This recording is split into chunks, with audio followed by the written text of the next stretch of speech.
नमस्ते। अब राम का विवाह का गाना हम लोग सुनाने जा रहे हैं। आप लोग बताइएगा कैसा लगा गाना। राम लखन दूनो बन के अरेरिया हो, बन बीचे खेले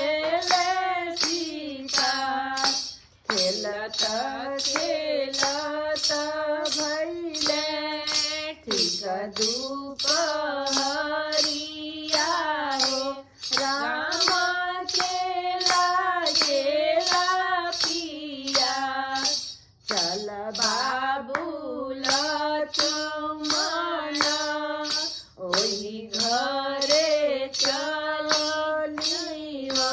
जहाँ बाड़ी भाभी तोहार, घर में के निकलेली, रानी हो शीतली रानी, भैली दुवरिया धैले ठार, के कर हई रौरा, उलरू से दुलरू है, के कर प्राण आधार, के करे घरे रौरा, बिरहल बानी हो,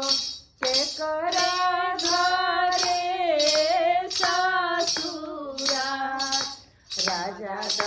दशरथ जी के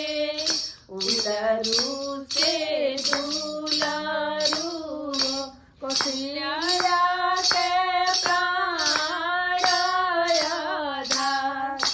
जनकपुरी में हम बिरहल बानी हो, जनक घरे ससुराल, हंसेली शीतली रानी, भुइया लोटी जाली हो, मुहवा पधरेली हाथ, अपहिन बाबा के घरे बियाहे के बानी हो, कैसे रौरत ससुराल, अपहिन चाचा के घरे बियाहे